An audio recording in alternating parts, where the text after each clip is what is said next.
عليكم ورحمة الله وبركاته. الحمد لله رب العالمين، والصلاة والسلام على رسول الله وعلى آله وصحبه أجمعين، أما بعد.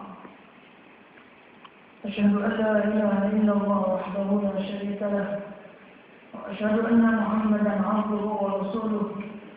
اللهم صل وسلم على سيدنا محمد خاتم النبيين والمرسلين والملائكة المقربين والشهداء والصالحين وحسن أولئك رفيقا برحمتك يا أرحم الراحمين، آمين يا رب العالمين.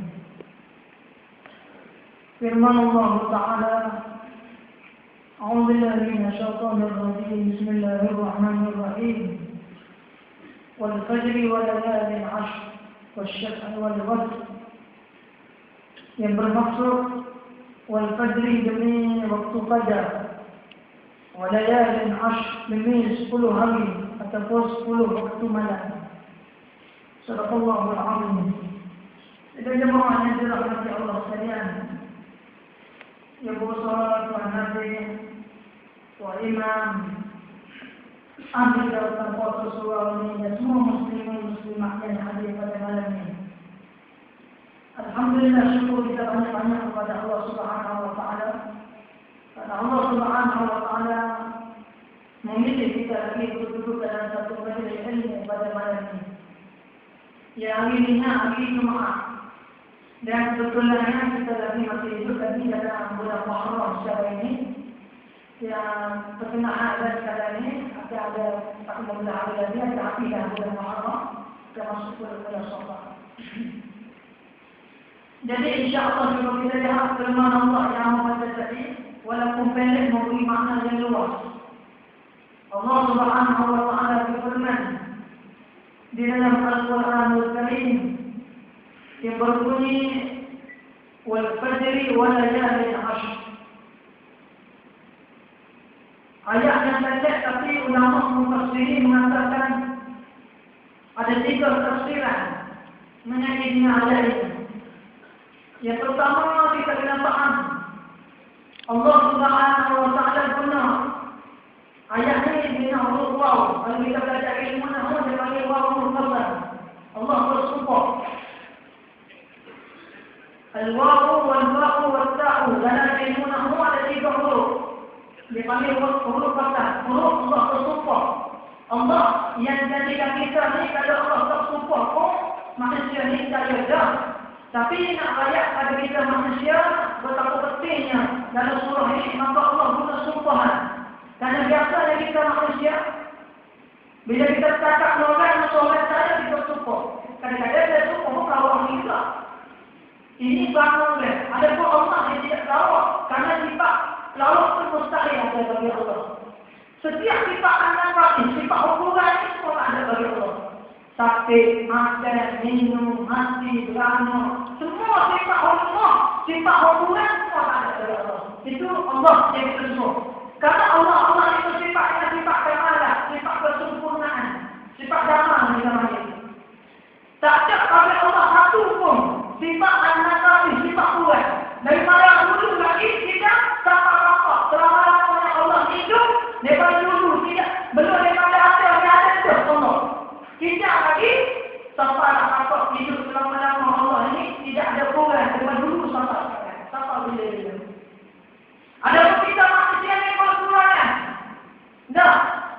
Masa muda ni cakap. Masa muda ni kata. Dia tua, mereka. Dah.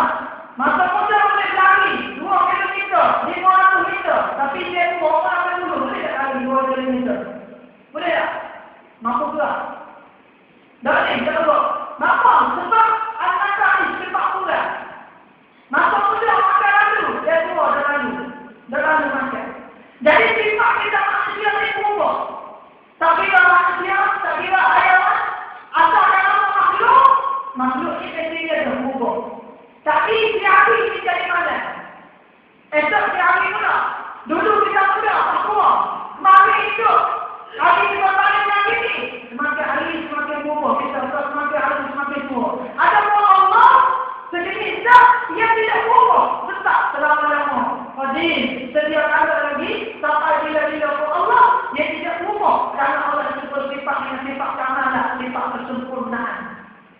Sebab tu bila kita belajar sifat tauhid, sifat yang wajib bagi Allah ada 10 wajib kita tahu. Hak tahu lagi. Sifat yang kamalah, sifat kesempurnaan, sifat yang wajib bagi Allah tidak terhingga banyaknya. Cuma ulama beritahu, wajib mungkin lagi, mungkin tahu 20 sifat atau 13 sifat. Ini kita tahu tak tahu. Beritahu Allah pada tahu. Kalau kita bilang Allah kita tahu, paling kurang 13 sifat. Kata Imam Abu Abdullah Al-Ash'ari, daripada sifat wujud sampai sifat mutakalliman, akhir yang 20 bagi 40 kita kena tahu.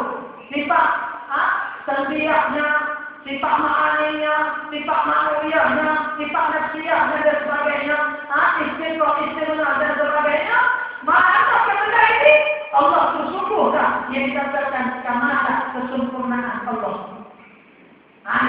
Allah tidak ada kita sembahyang, Allah tidak ada kita percaya, Allah tidak ada kita yakin. Ada pun kita makhluk ini tidak ubah-ubah, akan sakit, akan letih, akan lapar, akan beranak, akan mati dan sebagainya. Akan Allah pulih, akan berlaku atas diri kita manusia, karena kita manusia bersifat anak sifat kekurangan. Itu satu. Yang kedua Allah bersumpah wal-fajri demi waktu fajar. Waktu fajar mana waktu subuh. Kita dalam pengajian kita petak dan dua. Fajar sadiq, fajar kadhib. Fajar hotau, fajar hotna. Lalu mana fajar kadhib? Jadi kita petak kita tahu. Kalau kita tengok langit waktu malam sebelum masuk waktu subuh, dia ada spekulasi yang dalam kita. Nah, kita nak tengok mana membangun muncul kita. Nah, kadang-kadang kita lepas aku juga tu. Bapa aku betul je, orang saya tunggu. Bapa aku lampai je, kenapa tunggu? Nah, cuba kita dari atas, cari cara, bapa awal. Mungkin juga tengok langit. Sebab antara tu orang yang Nabi baca, bila Nabi tengok langit, nah, Rabbana ma khalaqta hadza batila subhanaka qina adzaban nar. Antara tu orang yang Nabi baca, ayat Quran yang Nabi baca, ketika Nabi lihat langit, inna fi khalqis samawati wal ardi akhir ayat itu. Dan ayat ini menceritakan hebatnya Allah, kuasanya Allah menciptakan langit dan bumi. Jadi pada kali ini dia masuk dari waktu subuh. Belum subuh 15 minit, 20 minit dia ada sekolah di atas langit. Bila masuk waktu subuh, tidak satu, maka dinamakan dia pada qadir, pada hukna itu masuk waktu subuh. Nah, baik. Allah sumpah ini waktu fajar. Kenapa Allah sumpah waktu fajar? Karena Allah tahu waktu fajar ini waktu yang terbaik manusia belajar dengan Allah Subhanahu wa taala. Dan taklah ulama beritahu di antara waktu yang mustajab doa ialah waktu akhirul lail, di akhir malam. Mulanya akhir malam, ulama beritahu ialah ketika masuk waktu subuh atau waktu subuh. Sebab tu kita pada bulan kita kena subuh berjemaah. Walaupun kita tak boleh bangun semaya malam. Dah, nak bangun semaya kedua pagi. Nak buat. Tapi kalau tengok malam apa? Nah, tengok malam buat apa ni? Ketika lah tak tidur, tak tengok malam. Tapi kalau kita bangun semaya, kita tak boleh tak? Allah, susah bergeraknya. Beranilah Allah bersumpah walaupun fajri demi waktu fajar. Susah. Waktunya tak kaya waktu ni. Tapi waktunya tak payah. Manusia bangun sebab sedang. Allah beri pahala yang sangat susah. Kita tahu manusia ni payah bangun dah. Nak terus saya tunggu. 2 ayat. Dia tak terus pak. Saudara kaki nama waktak kan terus semuanya. Nama kaki. Nanti nama pak yang saya tunggu hari ni. 2 sikit ke. Jadi. Allah tahu manusia ni susah nak bangun. Payah nak bangun. Waktu subuh. Allah beri semuanya 2 ayat. Tetapi walaupun 2 rakaat khairun minad dunya wa ma fiha disebut oleh hadis lebih baik, lebih mahal bukannya daripada dunia dan sisinya. Maka lagi harga semaya subuh 2 rakaat berjemaah karena Allah. Nah, sebab itulah Nabi kita Muhammad sallallahu alaihi wasallam dalam masa hidup dia tak pernah tinggal semaya jemaah. Jadi kita ni satu akan kali jemaah di masjid, jemaah di rumah. Tapi semua rumah, semua di jarak. Di mana tempat bagi darah?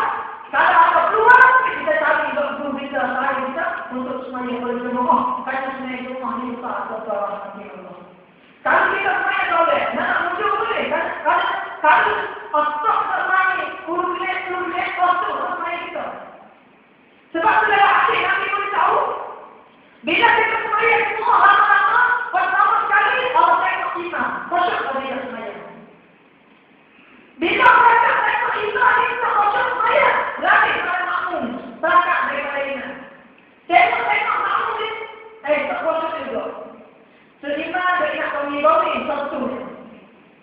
Mereka tengok makmum belakang iman. Mereka tengok makmum ni, dia ingat dalam masa dua pula lagi. Jadi, tak khusyuk juga. Tengok makmum sudah. Tak khusyuk juga. Dia ingat apa itu. Akhir sekali dia semua dalam hati. Bila semua orang dalam sebuah masjid, mereka tengok semua tak khusyuk. Walaupun semua tak khusyuk, Allah beri pahala sama juga. Sebab dengan duduk dalam majlis ilmu, semua orang mendapat keberkatan daripada Allah Subhanahu Wa Taala. Ini kemurahan Allah. Sebab bila dia lama, walaupun terjadi, mati juga. Sebab apa mati? Walaupun terjadi, sebab dengan keberkatan duduk dalam majlis ilmu Allah Subhanahu Wa Taala. Dan kalau kita duduk tolak, terjadi. Faham boleh? Kalau lama, kita terjadi orang lain jadi. Sebab saudara ahli itu, 40 orang, seorang Allah terima doa. 40 orang, seorang Tuhan terima doa. 40 orang, seorang Allah terima ibadah. Jadi insyaAllah kita bila beri rahmat, kalau 40 itu kita bisa termasuk nama kita semua. Itu dia. Ini keberkatan. Duduk dalam dunia ilmu. Nah, sebab tuan-tuan, kalau kita ada orang bina orang nak mawin aja, tolong kena jaga itu mawin menjadi ilmu. Ni semua orang macam di sini tak lagi dia. Tak lagi. Padahal orang sini tak boleh lagi. Kenapa? Allah tidak beri kesempatan bagi dia untuk mawin menjaga menjadi ilmu dengan sebab dosa yang banyak kepada Allah Subhanahu Wa Taala. Sebab tu Imam Ghazali disebut dalam kitab ayat, inna sifata minaz zunubi tamnahu min khifatil ibadah. Sesungguhnya seseorang itu bila dia rasa banyak pada Allah, menyebabkan dia rasa berat Allah ibadah kepada Allah. Kenapa kita dalam satu hari kita tengok Quran rasa berat? Sebab rasa kita banyak. Sebab apa dalam satu hari kita nak main Quran rasa susah? Sebab rasa kita banyak pada Allah. Tapi kalau orang yang rasanya dibersih oleh Allah, hari semaya senang, nak baca Quran, tengok Quran satu hari senang. Ini kita tak ada masalah dalam satu hari kita tengok Quran Allah Subhanahu Wa Taala. Cuba kita tanya diri kita sendiri. Kita tengok Quran dalam satu hari dalam buku kita. Tengok. Dan tak ada orang hanya diri kita sendiri. Tapi kita tak terima kasih pada Allah. Ini setiap hari paling orang tengok Quran walaupun tak baca. Sebab tak terima ni tengok Quran. Tengok boleh pahala. Apa lagi baca? Dia orang dia kalau ada fakta. Dia yang tengok boleh pahala. Ada fakta disebut. Ulama beritahu fakta. Benar dia tak payah buat. Tengok boleh pahala dia. Yang pertama melihat akan Quran. Yang kedua melihat muka dua ibu bapa. Yang ketiga melihat muka orang alim. Yang keempat melihat muka Allah. Majlis ilmu. Fakta ni tak payah buat. Tengok boleh pahala. Yang membuatnya Allah. Pertama melihat akan Quran. Kita ambil Quran tengok. Kita tak ada tengok agama. Ulama boleh tahu walaupun tengok tak ada dapat pahala daripada Allah. Apatah lagi kita tengok Quran. Beramal dengan Quran. Bertadabbur dengan Quran. Lebih lagi. Yang kedua melihat muka dua ibu bapa kita. Ada orang tanya apa? Ustaz kalau bapa mati nak tengok muka orang. Jangan jadi bodoh lah. Kalau orang mati, dia ada hukum bodoh. Tak payah tanya. Ada orang tanya soalan. Kalau bapa mati nak tengok mana? Dia ada hukum bodoh lah. Dan adik Nabi beritahu, bahawa siapa yang jaga hukum aku ketika aku mati, sumpah dia jaga aku ketika hidup.